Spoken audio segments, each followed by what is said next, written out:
AP సచివాలయంలో CM Chandrababu అధ్యక్షతన 235వ రాష్ట్ర స్థాయి బ్యాంకర్ల సమావేశం జరిగింది. రుణ ప్రణాళికపై బ్యాంకర్లతో చర్చించారు. వ్యవసాయ రంగం, స్వయం సహాయక సంఘాలు, కౌలు రైతులకు ఇచ్చిన రుణాలపై సమీక్షించారు. రాష్ట్రంలో ఆర్థిక కార్యకలాపాలు జరిపేందుకు వీలుగా బ్యాంకర్లు సహకరించాలని చంద్రబాబు కోరారు. ఏపీలోని రైతులకు పెట్టుబడి సహాయం అందించేందుకు అన్నదాత సుఖీభవ నిధులు విడుదలకు కూటమి ప్రభుత్వం ముహూర్తం ఖరారు చేసింది. శనివారం పల్నాడు జిల్లా చిలకలూరిపేట నియోజకవర్గంలోని లింగంగుంట్లలో జరిగే కార్యక్రమంలో ఈ నిధులను సీఎం చంద్రబాబు విడుదల చేయనున్నారు.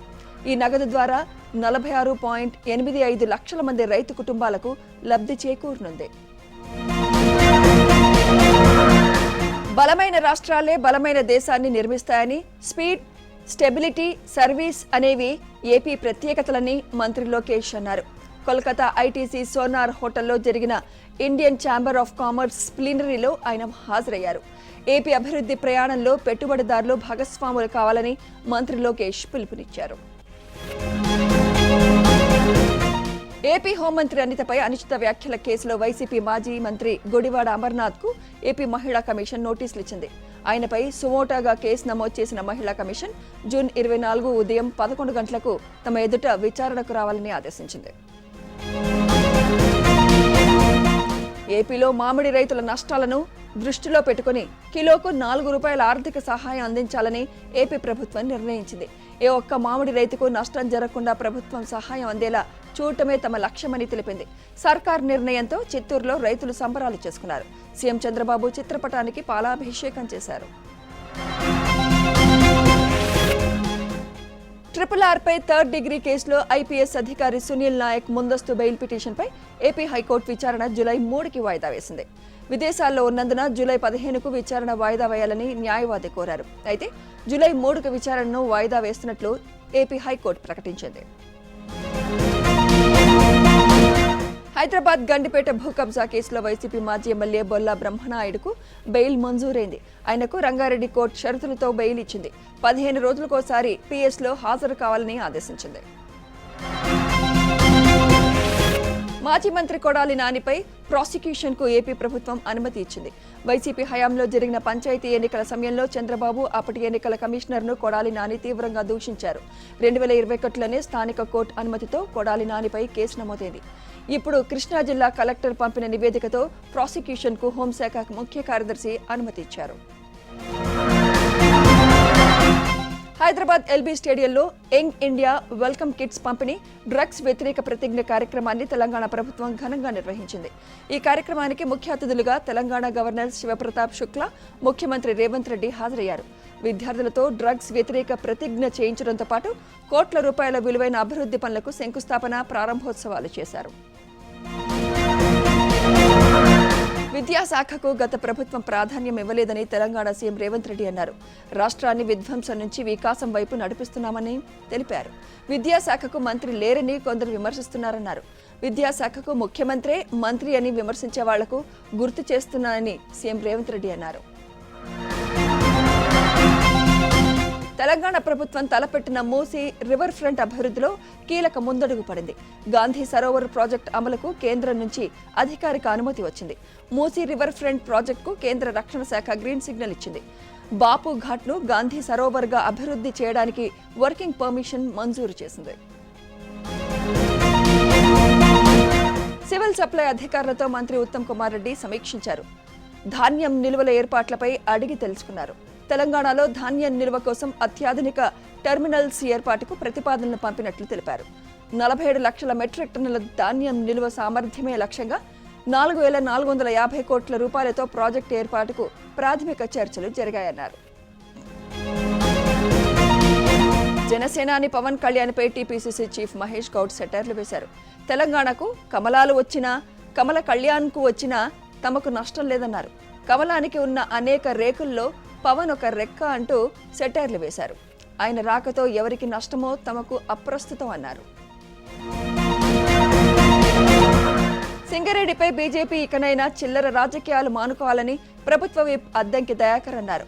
సింగరేణి సంస్థపై మాట్లాడే నైతిక అర్హత గాని, అక్కడ పర్యటించే హక్కు గాని బీజేపీకి ఎంత మాత్రం లేదని ఆయన స్పష్టం చేశారు. బొగ్గు బ్లాకులను ప్రైవేట్ పరం చేయాలని నిర్ణయించిన కేంద్ర మంత్రి కిషన్ రెడ్డి నాయకత్వంలో పనిచేస్తున్న బీజేపీ నాయకులు ఇప్పుడు ఏ మొహం పెట్టుకుని సింగరేణికి వెళ్తున్నారని ఆయన ప్రశ్నించారు. తమ పాలనలో రెప్పపాటు కూడా కరెంటు పోలేదని బీఆర్ఎస్ వర్కింగ్ ప్రెసిడెంట్ కేటీఆర్ అన్నారు. మల్కాజ్గిరిలో నిర్వహించిన బీఆర్ఎస్ విస్తృత స్థాయి సమావేశంలో పాల్గొన్న కేటీఆర్, హైదరాబాద్ ప్రజలు కాంగ్రెస్ బీజేపీని నమ్మలేదన్నారు. కాంగ్రెస్ సినిమాకు ఇంటర్వెల్ అయిపోయింది, ఫస్ట్ హాఫ్ పాలన అటర్ ఫ్లాప్ అని కేటీఆర్ విమర్శించారు. బాయిబాట కార్యక్రమం చేపడితే రాజకీయంగా తమను అడ్డుకోవాలని మంత్రి శ్రీధరబాబు పోలీసులను ఏర్పాటు చేశారని కవిత ఆరోపించారు. ఎంత అడ్డుకుంటే అంత బలంగా ముందుకు సాగుతామన్నారు. కార్మికులతో మాట్లాడి సమస్యలు తెలుసుకున్నారు. సింగరేణి కార్మికులకు ఎన్నికల్లో కాంగ్రెస్ పార్టీ ఇచ్చిన హామీలన్నీ వెంటనే నెరవేర్చాలని ప్రభుత్వాన్ని డిమాండ్ చేశారు. బీజేపీ నేత చీకోటి ప్రవీణ్ ఫోన్ ట్యాపింగ్ కేసులో సిట్ విచారణకు హాజరయ్యారు. చీకోటి ప్రవీణ్ను గంటన్నర పాటు ప్రశ్నించిన సిట్ అధికారులు ఆయన స్టేట్మెంట్ను రికార్డ్ చేశారు. కేసీఆరే ఫోన్ ట్యాపింగ్ చేయించారని చీకోటి ప్రవీణ్ ఆరోపించారు. తాడేపల్లి నివాసంలో సీఎం చంద్రబాబును సాయికృష్ణ కుటుంబ సభ్యులు కలిశారు. తమకు న్యాయం చేయాలంటూ సీఎంను సాయికృష్ణ తల్లి విజయలక్ష్మి కోరారు. వారికి అన్ని విధాలా అండగా ఉంటామని సీఎం చంద్రబాబు భరోసా ఇచ్చారు. సాయికృష్ణ ఘటనపై ఉన్నత స్థాయి దర్యాప్తు జరుపుతోందని, తప్పు తేలితే ఎంతటి వారినైనా ఉపేక్షించబోమని సీఎం అన్నారు. సాయికృష్ణ అదృశ్యం కేసులో పోలీసులు కుటుంబ సభ్యుల స్టేట్మెంట్ రికార్డ్ చేశారు. సీఎం చంద్రబాబు, మంత్రి లోకేష్, కూటమి నాయకులు సహకరించారని కుటుంబ సభ్యులు తెలిపారు. పోలీసులకు పూర్తిగా సహకరిస్తామన్నారు. ఖచ్చితంగా తమకు న్యాయం జరుగుతుందని ఆశిస్తున్నామని తెలిపారు. కూటమి ప్రభుత్వంపై ప్రజలు పెట్టుకున్న నమ్మకాన్ని నిలబెట్టుకున్నామని కేంద్ర మంత్రి రామ్మోహన్ నాయుడు తెలిపారు. ఏపీలో కూటమి ప్రభుత్వం కొలువుదీరిన ఈ 2 ఏళ్లలో సూపర్ 6 హామీలు విజయవంతంగా అమలు చేశామన్నారు. మిగిలిన సంక్షేమ కార్యక్రమాలు దశల వారీగా పూర్తి చేస్తామని ప్రజలకు హామీ ఇచ్చారు. రీల్స్, ఫ్లెక్సీలు వద్దు, కార్యకర్తలే ముద్దు అంటూ జేసీ ప్రభాకర్ రెడ్డి ఏర్పాటు చేసిన ఫ్లెక్సీలు అనంతపురంలో అందరినీ ఆకర్షిస్తున్నాయి. కూటమి 2 ఏళ్ల విజయోత్సవ సభలో JC Prabhakar Reddy centre of attraction గా నిలిచారు. కార్యకర్తల మధ్యలో నిల్చుని డాన్స్ చేశారు. తూర్పుగోదావరి జిల్లా అనపర్తిలో ఎమ్మెల్యే నల్లమిల్లి రామకృష్ణారెడ్డితో కలిసి పలు అభివృద్ధి కార్యక్రమాలకు కలెక్టర్ కీర్తి చేకూరి శ్రీకారం చుట్టారు. P4లో భాగంగా గ్రంథాలయ భవన నిర్మాణానికి శంకుస్థాపన చేశారు. 80 లక్షల రూపాయలతో నిర్మించిన రోడ్డును ప్రారంభించారు. కర్నూలు జిల్లా ఎమ్మిగనూరు మండలం ఎర్రకోటలో యూరియాను సొసైటీ ద్వారా రైతులకు ఎమ్మెల్యే బీవీ జయనాగేశ్వరరెడ్డి పంపిణీ చేశారు. ఖరీఫ్ సీజన్లో ఎరువుల కొరత లేకుండా ప్రభుత్వం చర్యలు తీసుకుంటోందన్నారు. కొంతమంది ఎరువుల డీలర్లు కృత్రిమ కొరత సృష్టించి రైతులను ఇబ్బందులకు గురి చేస్తున్నారని, అలాంటి వారిపై కఠిన చర్యలు తీసుకుంటామని హెచ్చరించారు. రంగారెడ్డి జిల్లా మహేశ్వరం, ఇబ్రహీంపట్నం నియోజకవర్గాల్లో పలు అభివృద్ధి కార్యక్రమాలకు కేంద్ర మంత్రి కిషన్ రెడ్డి శ్రీకారం చుట్టారు. కందుకూరు మండలంలో కిషన్ రెడ్డి 87 కోట్ల రూపాయలతో చేపట్టనున్న రోడ్ల అభివృద్ధి పనులను శంకుస్థాపన చేశారు. అలాగే తిమ్మాపూర్లో 30 కోట్ల వ్యయంతో నిర్మించిన రోడ్డును రిబ్బన్ కట్ చేసి ప్రారంభించారు. ఆంధ్రప్రదేశ్లో కూటమి ప్రభుత్వం 2 ఏళ్ల పాలనపై విజయోత్సవాలు జరుపుకుంటున్నారు. పల్నాడు జిల్లా మాచర్లలో ఎమ్మెల్యే జూలకంటి బ్రహ్మారెడ్డి ఆధ్వర్యంలో విజయపాలన పేరుతో సంబరాలు నిర్వహించారు. మాచర్లలో భారీ ర్యాలీ నిర్వహించారు. అనంతరం బహిరంగ సభ ఏర్పాటు చేశారు. ఖమ్మం జిల్లా కొనిజర్లలో పోలీస్ స్టేషన్ ఎదుట స్థానిక రైతులు పురుగుమందు డబ్బాలతో ధర్నా చేపట్టారు. సోమశేఖర్, ఉపేంద్రలకు చెందిన భూమిలో కెనాల్ పేరుతో అక్రమంగా కొందరు రైతులు రాత్రికి రాత్రే పొలం చుట్టూ వేసిన ఫెన్సింగ్ రాళ్లను ధ్వంసం చేశారు. భూమిని కబ్జా చేసి ఫెన్సింగ్ రాళ్లను ధ్వంసం చేసిన వారిపై చర్యలు తీసుకోవాలని పిఎస్ ఎదుట బాధితులు నిరసనకు దిగారు. ప్రకాశం జిల్లా ఒంగోలులో పొగాకు రైతులు రోడ్డెక్కారు. వేలం కేంద్రాల్లో పొగాకు గిట్టుబాటు ధర దక్కడం లేదని ఆరోపిస్తూ రైతులు ఆందోళన చేపట్టారు. రైతు సంఘాల ఆధ్వర్యంలో పెద్ద ఎత్తున ట్రాక్టర్లతో ర్యాలీ నిర్వహించారు. రైతులకు మద్దతుగా సిపిఐ రాష్ట్ర కార్యదర్శి ఈశ్వరయ్య ర్యాలీలో పాల్గొన్నారు. ప్రభుత్వం స్పందించి పొగాకు రైతులకు గిట్టుబాటు ధర కల్పించాలని డిమాండ్ చేశారు. కర్నూలు జిల్లా గూడూరులో ఎలాంటి అభివృద్ధి పనులు జరగకపోవడంతో అధికారులపై స్థానికులు ఆగ్రహం వ్యక్తం చేస్తున్నారు. గూడూరులో తాగునీటితో పాటు శిథిలావస్థకు ప్రభుత్వ కార్యాలయాలు చేరుకున్నాయని, డ్రైనేజీలు సరిగ్గా లేక వర్షాకాలంలో తీవ్ర ఇబ్బందులు ఎదుర్కొంటున్నామని వాపోయారు. ఇప్పటికైనా ప్రభుత్వం స్పందించి గూడూరులో అభివృద్ధి పనులు చేపట్టాలని ప్రజలు కోరుతున్నారు.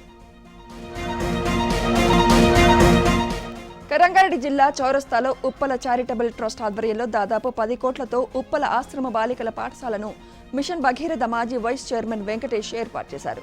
తల్లిదండ్రులు లేని బాలికలకు 6వ తరగతి నుంచి జూనియర్ కాలేజీ వరకు, ఇంటర్ వరకు విద్యను అభ్యసించేందుకు దాదాపు 350 మంది విద్యార్థులు ఇప్పటికే అడ్మిషన్ తీసుకున్నారని ఆయన చెప్పారు. బాపట్ల జిల్లా చీరాలలో ఓ గోల్డ్ వ్యాపారి ఘరానా మోసం ఆలస్యంగా వెలుగులోకి వచ్చింది. రాఘవేంద్ర అనే నగల వ్యాపారి పాత నగలు కరిగించి కొత్త ఆభరణాలు తయారు చేసి ఇస్తానని తీసుకున్న బంగారం నగదుతో పరారయ్యాడు. దీంతో 25 మందికి పైగా బాధితులు పోలీసులను ఆశ్రయించారు. తమకు న్యాయం చేయాలని బాధితులు జ్యువెలరీ షాప్ ఎదుట ఆందోళన చేపట్టారు. కర్నూలు జిల్లా కోసిగిలో కురిసిన భారీ వర్షానికి దేవరబెట్ట కల్వర్ట్ కొట్టుకుపోయింది. దీంతో కోసిగి, జంపాపురం, ఆదోన్ ప్రాంతాలకు వెళ్లి చదువుకునే విద్యార్థులు రాళ్లతో నిండిన దారిని దాటేందుకు తీవ్ర ఇబ్బందులు ఎదుర్కొంటున్నారు. ఇప్పటికైనా ప్రభుత్వం స్పందించి శాశ్వత బ్రిడ్జిని నిర్మించాలని స్థానికులు కోరుతున్నారు. సంగారెడ్డి జిల్లా పటాన్ చెరు ప్రభుత్వ ఆసుపత్రిలో కరెంట్ లేక రోగులు తీవ్ర ఇబ్బందులు పడ్డారు. ఆసుపత్రిలో భూగర్భ విద్యుత్ కేబుల్ సరిగ్గా లేకపోవడంతో మధ్యాహ్నం వరకు కరెంట్ సరఫరా నిలిచిపోయింది. దీంతో ఐసీయూతో పాటు ఇతర విభాగాల్లో ఉన్న రోగులు తీవ్ర ఇబ్బందులకు లోనయ్యారు. సంగారెడ్డి జిల్లా పటాన్ చెరులో హైడ్రా కూల్చివేతలు చేపట్టింది. మంజీరా వాటర్ వర్క్స్ ఐలాకి సంబంధించిన 1599 గజాల స్థలానికి ఫెన్సింగ్ వేశారు. ఇదే స్థలంలో కన్యకా పరమేశ్వరి ఆలయానికి సంబంధించిన ప్రహరీ గోడను కూల్చివేశారు. హైదరాబాద్లోని రెస్టారెంట్లు, హోటల్స్లో ఫుడ్ సేఫ్టీ అధికారుల సోదాలు కొనసాగుతున్నాయి. 45 ఫుడ్ లేఅవుట్లు, 8 పన్నీర్ తయారీ కేంద్రాల్లో తనిఖీలు చేశారు. పలు రెస్టారెంట్స్, హోటల్స్, కిచెన్స్లో అధ్వానమైన పరిస్థితులు వెలుగు చూశాయి. జూబ్లీహిల్స్, మాదాపూర్లోని రెస్టారెంట్స్లో కుళ్ళిన చికెన్, పన్నీర్ను గుర్తించారు. కృష్ణా జిల్లా గుడివాడ కళ్యాణ వెంకటేశ్వర స్వామి దేవస్థానంలో కిరీటం తాకట్టు స్కామ్ వ్యవహారం కీలక మలుపు తిరిగింది. గుడివాడ పరిధిలోని ఆలయాల్లో లలిత ఆకస్మికంగా పర్యటించారు. ప్రభుత్వ ఆదేశాలతో విచారణ చేస్తున్నామని, ఆరంభంలోనే రికార్డులు చూపి సహకరించి ఉంటే ఈ పరిస్థితి వచ్చేది కాదని లలిత అన్నారు. కమిటీ సభ్యులు ప్రభుత్వం నోటీసులు తీసుకున్నా తీసుకోకపోయినా ప్రక్రియ ఆగదని స్పష్టం చేశారు. నెల్లూరు జిల్లా నాయుడుపేట భరత్ నగర్ సచివాలయ ఉద్యోగిపై పోక్సో కేసు నమోదు చేశారు.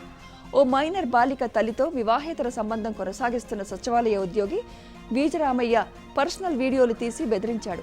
మైనర్ బాలిక పైన వరుసగా అత్యాచారం చేశాడని ఆరోపణలున్నాయి. దీనిపై బాధితులు ఫిర్యాదు చేశారు. హైదరాబాద్ కుక్కట్పల్లిలోని బ్రౌన్ బేర్ బేకరీ యాజమాన్యానికి ఆహార భద్రతా అధికారులు షోకాజ్ నోటీసులు ఇచ్చారు. తనిఖీల్లో బేకింగ్కు ఉపయోగించే గుడ్లను సరైన శుభ్రత లేకుండా నిల్వ చేసినట్లు గుర్తించారు. అలాగే బేకరీ ప్రాంగణంలో బొద్దింకల సమస్యతో పాటు తయారీ విభాగంలో అపరిశుభ్రంగా ఉన్నట్లు బయటపడింది. ఆహార నమూనాలను సేకరించిన అధికారులు షోకాజ్ నోటీసు జారీ చేశారు. సూర్యాపేట జిల్లా అరవపల్లి పోలీస్ స్టేషన్లో ఎస్ఐగా విధులు నిర్వహిస్తున్న ఈటా సైదులను జిల్లా ఎస్పీ సస్పెండ్ చేశారు. దీంతో స్థానిక యువకులు బాణాసంచా కాల్చి సంబరాలు చేసుకున్నారు. ఎస్ఐ సైదులు విధుల్లో నిర్లక్ష్యం ప్రదర్శించడమే కాకుండా ఓ కీలక పోక్సో కేసు వ్యవహారంలో అనుచిత ప్రమేయం ఉన్నట్లు వచ్చిన ఆరోపణలను సీరియస్గా పరిగణించిన ఉన్నతాధికారులు ఆయనపై సస్పెండ్ చేశారు. అనంతపురం జిల్లా తాడిపత్రిలో వైద్య అధికారుల చర్యలు తీవ్ర వివాదానికి దారితీశాయి. తనిఖీల పేరుతో ఓ ల్యాబ్ను డిఎంహెచ్ఓ సీజ్ చేసింది. లోపల మనుషులు ఉన్నారన్న విషయాన్ని గుర్తించలేదు. ల్యాబ్ నిర్వాహకుడు మరో మహిళ లోపలే చిక్కుకొని లబోదిబొమ్మన్నారు. పోలీసులు వచ్చి సీజ్ చేసిన ల్యాబ్ను ఓపెన్ చేసి బయటకు తీసుకొచ్చారు. తూర్పుగోదావరి జిల్లా రాధానగరంలో దొంగలు బీభత్సం సృష్టించారు. గ్రామ సమీపంలోని ఓ విల్లాలో భారీ చోరీ చేశారు. ఎవరూ లేని సమయంలో ఇంటి తాళాలు పగలగొట్టి బంగారు, వెండి ఆభరణాలు, నగదు ఎత్తుకెళ్లారు. మరో ఫ్లాట్లోనూ బంగారు, వెండి ఆభరణాలు దోచుకెళ్లారు. చోరీ దృశ్యాలు సీసీ కెమెరాలో రికార్డయ్యాయి. టెలిగ్రామ్పై నిషేధాన్ని ఢిల్లీ హైకోర్టు సమర్థించింది. కేంద్ర నిర్ణయాన్ని సవాల్ చేస్తూ దాఖలైన పిటిషన్ కొట్టివేసింది. టెలిగ్రామ్ అభ్యర్థనను తిరస్కరిస్తూ ఢిల్లీ హైకోర్టు తీర్పు ఇచ్చింది. నీట్ ఫ్రీ ఎగ్జామ్ నేపథ్యంలో టెలిగ్రామ్పై కేంద్రం తాత్కాలిక నిషేధం విధించింది. తమిళనాడు తమిళనాడు ముఖ్యమంత్రి విజయ్ నేతృత్వంలోని టీవీకే ప్రభుత్వానికి సుప్రీంకోర్టు ఊరట లభించింది. ఎలాంటి ఆధారాలు లేకుండా ఊహాజనిత ఆరోపణలతో దాఖలు చేసిన పిటిషన్ను విచారించలేమని సుప్రీంకోర్టు స్పష్టం చేసింది. అయోధ్య రామాలయంలో విరాళాల చోరీ వివాదంపై ఉత్తరప్రదేశ్ ముఖ్యమంత్రి యోగి ఆదిత్యనాథ్ స్పందించారు. దోషులు ఎవరైనప్పటికీ విడిచిపెట్టే ప్రసక్తే లేదని హెచ్చరించారు. అయోధ్య పర్యటనలో భాగంగా సీఎం ఈ వ్యాఖ్యలు చేశారు. రామభక్తుల మనోభావాలను దెబ్బతినే ఎలాంటి వ్యాఖ్యలు చేయకుండా సంయమనం పాటించాలని ప్రజలను కోరారు.